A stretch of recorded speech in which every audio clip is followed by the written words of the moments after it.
చూసాం. అక్కడికి వచ్చి కన్యరికాలు చేస్తారు. అక్కడికి వచ్చి వాళ్ళు చేసినటువంటి చిన్న చిన్న పిల్లలు 16 సంవత్సరాలు 17 సంవత్సరాలు.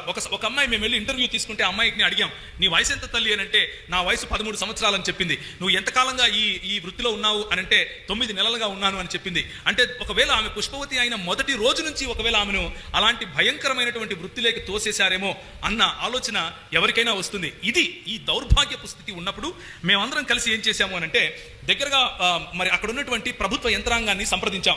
అయ్యా, మీ ప్రాంతపు ప్రజలు, మీ వాళ్ళు, మీ సొంత జనాంగమయ్యా ఇలా అవుతున్నారు, మరి దీని గురించి మనం ఏం చేయగలం అని అడిగితే వాళ్ళు అన్నారు, వాళ్ళ కర్మ అన్నారు. వాళ్ళు అన్నారు వాళ్ళ అందుకే పుట్టారు అని చెప్పారు. వాళ్ళు అన్నారు వాళ్ళ కులవృత్తి అయ్యా, మధ్యలో నీకేంటి అని మమ్మల్ని ప్రశ్నించారు. అయ్యా, ఏదైనా ఒకటి చేయండి, రిలీఫ్ ఫండ్ ఇవ్వండి, లేకపోతే వాళ్ళకి ఎయిడ్ ఇవ్వండి అని అడిగితే వాళ్ళు అంటారు మా దగ్గర బడ్జెట్ లేదు అని అంటారు. ఒక మనిషి తన జీవితాన్ని జీవించడం కోసం ఒళ్ళమ్ముకొని చస్తూ ఉంటే పట్టెడు అన్నం పెట్టడానికి నీ దగ్గర బడ్జెట్ లేదా? అదే క్రైస్తవ మిషనరీలు ముందుకొచ్చి వాళ్ళ ఇళ్ళు అమ్ముకుని వాళ్ళ ఊర్లు ఇడిచిపెట్టి వాళ్ళ దేశాలు ఇడిచిపెట్టి ఇక్కడికి వచ్చి వాళ్ళకు ఊడిగాలు చేసి సేవ చేస్తే మత మార్పిడి అంటారా? ఇది దేవుని రాజ్య పని, దేవుని రాజ్యం పని ఇది.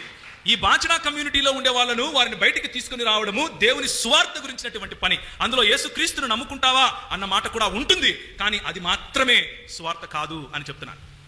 నేను మాట్లాడే మాట కొంచెం మీకు కలవరం కలిగించి ఉండొచ్చు. క్రైస్తవ మిషనరీలు అదే చేశారు. వచ్చినప్పటి నుంచి ఇప్పటి వరకు కూడా గత 250 సంవత్సరాలలో ఎంత మందికి వారు ఆసరాగా నిలబడి పైకి నిలబెట్టారో నేను మీకు ఇప్పుడు చూపిస్తాను.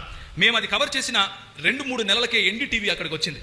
మేము అది కవర్ చేసిన తర్వాత మా ఫ్రెండ్స్లో కొంతమంది బెల్జియం అలాగే నెదర్లాండ్స్ ప్రాంతంలో దీన్ని రోడ్డు మీద నడి రోడ్లో అందరూ చూస్తూ ఉండగా దీన్ని ఒక డాక్యుమెంటరీగా మేము చూపిస్తే మా స్నేహితులు అది తెలుసుకున్న ఎన్డీటీవీ వాళ్ళు వెళ్ళి దాన్ని కవర్ చేశారు. కవర్ చేసిన తర్వాత అక్కడ డేట్ కూడా మీకు కనిపిస్తూ ఉంటుంది. అది అలా జరిగింది. నేను ఎందుకు ఈ మాట చెప్తున్నాను అని అంటే, మనం కనుక ఒక స్టెప్ ముందుకేస్తే, if you can take 1 step forward, nothing is impossible my brother. ఆ రోజు గవర్నమెంట్ వారు ఈ రోజు మేము వెళ్ళి అది చేశామని చెప్పుకోకర్లేదు, గవర్నమెంట్ వాళ్ళే చేశారు. కానీ అలా చేయటానికి కారణం ఎవరు? ఎవడో ఒక క్రైస్తవుడు. దేవునికి స్తోత్రం కలుగును గాక. He is insignificant. వాడు ప్రాముఖ్యం కాదు, వాడు వెనుక ఉన్న భావజాలం ప్రాముఖ్యం, వాడు వెనుక ఉన్నటువంటి ఆలోచన పద్ధతి ప్రాముఖ్యం. ఏంటా ఆలోచన అనంటే, ప్రతి మానవుడికి డిగ్నిటీ ప్రభు ఇచ్చాడు. ప్రతి మానవుణ్ణి ఆయన సమానత్వంలో ఆయన చేశాడు. ప్రతి మానవునికి హక్కు ఉంది.